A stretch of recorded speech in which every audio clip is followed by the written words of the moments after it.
Peut-on se faire financer par la banque l'achat d'un bien immobilier acquis aux enchères?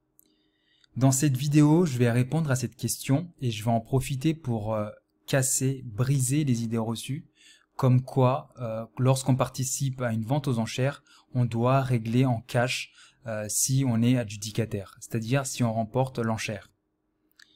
Donc comme vous l'avez compris, pour faire court, oui, on peut tout à fait acheter un bien en utilisant l'argent de la banque. Je vais quand même essayer de développer un peu plus cette partie.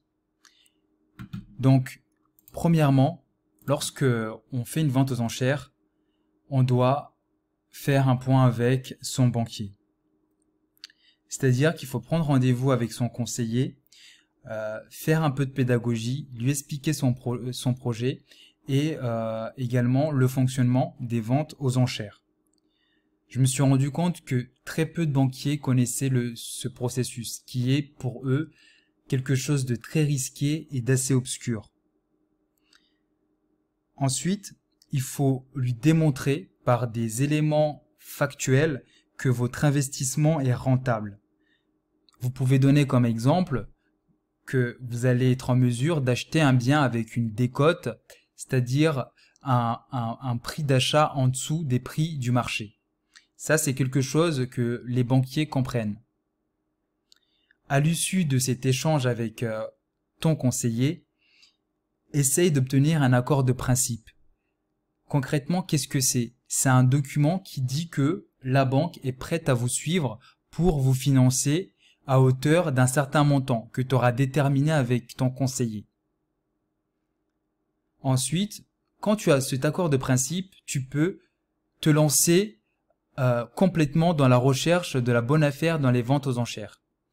Ensuite, quand tu arrives à l'étape de réserver un avocat, donc de s'attacher les services d'un avocat, il faut également lui expliquer que tu comptes financer ton investissement via un financement de la banque. C'est également un point que j'ai constaté.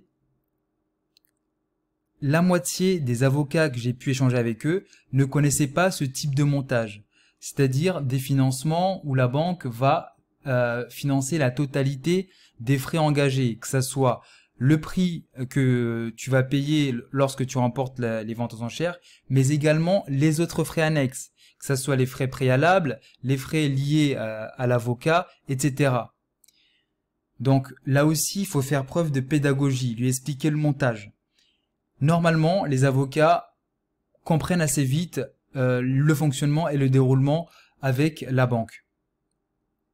Ensuite, quand vous êtes adjudicataire, la banque va tout simplement faire un virement vers le compte de l'avocat, que ce soit le compte directement du cabinet ou de la CARPA. Et ensuite, l'avocat va vous remettre les chèques de banque s'il les a pas encaissés, ou tout simplement, s'il les a encaissés, vous faire un virement vers votre compte.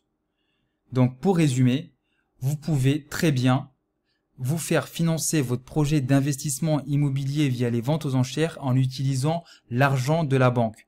Et quand je parle de financement, je parle de la totalité. C'est ce que je fais systématiquement. Donc c'est la fin de cette vidéo. J'espère que ça a répondu à ta question. Et puis dans la prochaine vidéo, je vais t'expliquer, maintenant que tu sais comment te faire financer, comment tu trouves la bonne affaire dans les ventes aux enchères immobilières judiciaires.